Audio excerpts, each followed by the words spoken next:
नमस्कार मित्रांनो, तुम्हा सर्वांना माझ्याकडून जय शिवराय. माझं नाव राहुल गायकवाड आणि तुम्ही बघत आहात एक भटकती आत्मा. तर आज आपण जाणार आहोत पालीच्या बल्लाळेश्वर मंदिरामध्ये. पालीचं मंदिर हे अष्टविनायकमधलं तिसरं स्थान आहे. आज आपण पालीच्या मंदिरात जाऊन देवाला वंदन करून आपल्या पहिल्या ब्लॉगची सुरुवात करत आहोत. आज आपला पहिला ब्लॉग आहे. अजून आपल्याला नवीन ब्लॉग टाकायचे आहेत. जर या चॅनलला तुम्ही नवीन असाल तर सगळ्यांनी सबस्क्राईब, लाईक आणि शेअर करायला विसरू नका मित्रांनो, आणि व्हिडिओ पाहायलाही विसरू नका. तर चला मंडळी, आपल्या पुढच्या प्रवासाला.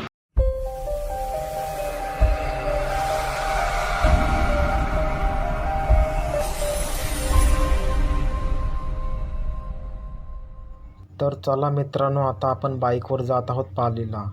जर तुम्हाला ट्रेनने यायचं झालं तर पालीच्या जवळचं स्टेशन आहे नागोठणे. नागोठणेवरून पाली ही फक्त 13 किलोमीटरचं अंतर आहे. एक गोष्ट लक्षात असू द्या की एक्सप्रेस ह्या गाड्या नागोठणेला थांबत नाही. जर तुम्हाला मुंबईवरून यायचं झालं तर दिव्यावरून मेमो ट्रेन सुटतात. ही गाडी पॅसेंजर आहे आणि नागोठणे हिला हॉल्ट आहे. नागोठण्याला आल्यानंतर तुम्हाला नागोठणे स्टेशनवरून फक्त 10 मिनिटाच्या अंतरावरती बस स्टॉप आहे. आता बस स्टँडला आल्यानंतर तुम्हाला पालीला जाण्यासाठी विक्रम आणि बस ह्या चालूच असतात. बसने प्रवास केला तर तुम्हाला अर्धा तास लागतो पालीला पोचायला. हे झालं मुंबईवरून पालीला येणाऱ्या प्रवाशांसाठी. आता आपण बघूया जे लोणावळा, पुणे आणि सोलापूर या मार्गावरून येणारे लोक आहेत त्यांच्यासाठी जवळचं स्टेशन आहे कर्जत. कर्जतला आल्यानंतर तुम्हाला बस स्टँडला यायचं आहे. कर्जतवरून पाली हे फक्त 30 किलोमीटरचा अंतर आहे. तर हे झालं जी लोक पुण्यावरून येत असतील त्यांच्यासाठी. आपण जाणार आहोत नागोठण्यावरून, कारण आपल्याला नागोठणे हे जवळ पडतो.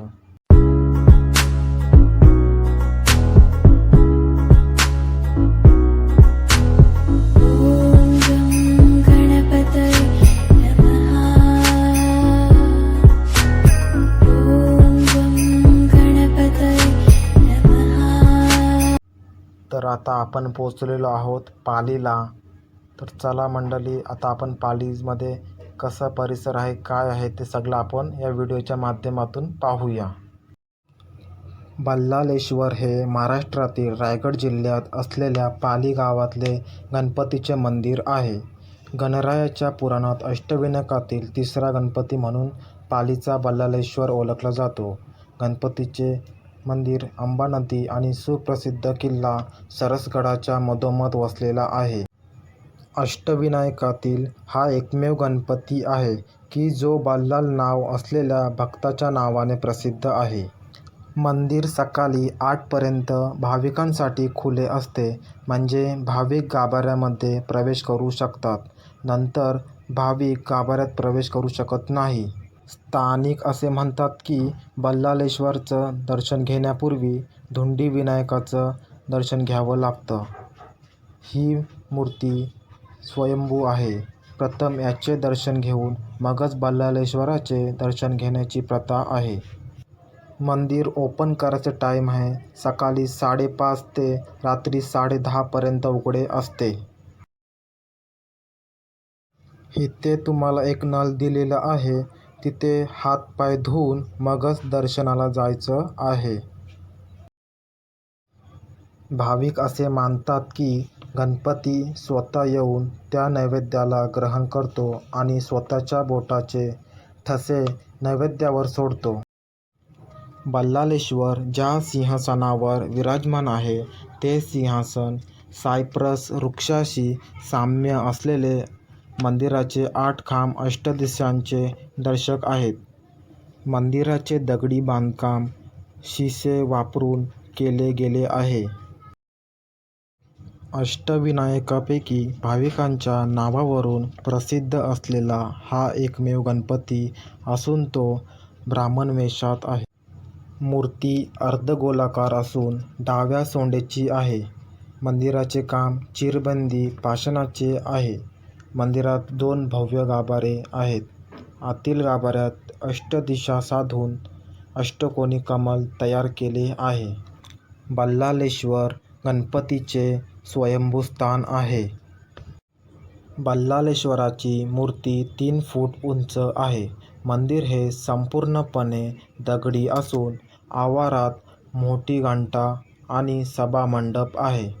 मंदिरापुढील गाभाऱ्यात 2 पायात मोदक धरून बसलेल्या उंदराची मूर्ती आहे.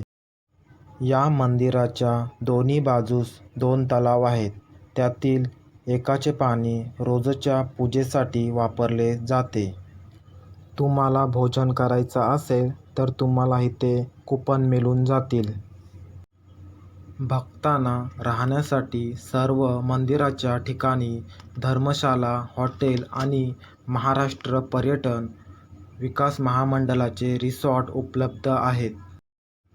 जेव्हा तुम्ही हात-पाय धुण्यासाठी आले होते त्याच ठिकाणी भोजनचं हॉल आहे. प्रसादाची वेळ दुपारी 11 ते 3 व रात्री 7:30 ते 10:30 असं टाईम आहे. मंदिराच्या बाजूला सरसगड नावाचा किल्ला आहे. अंतर अंदाजे 2 ते 3 किलोमीटर आहे. जर तुम्ही रविवारी किंवा संकष्टी चतुर्थीच्या दिवशी आलात तर भाविकांची खूप मोठ्या प्रमाणात गर्दी असते. जर तुमचं मंदिरामध्ये दर्शन आणि परिसर फिरून झालं असेल तर आता आपण जाऊया उन्हेरे गरम पाण्याचे कुंड बघायला.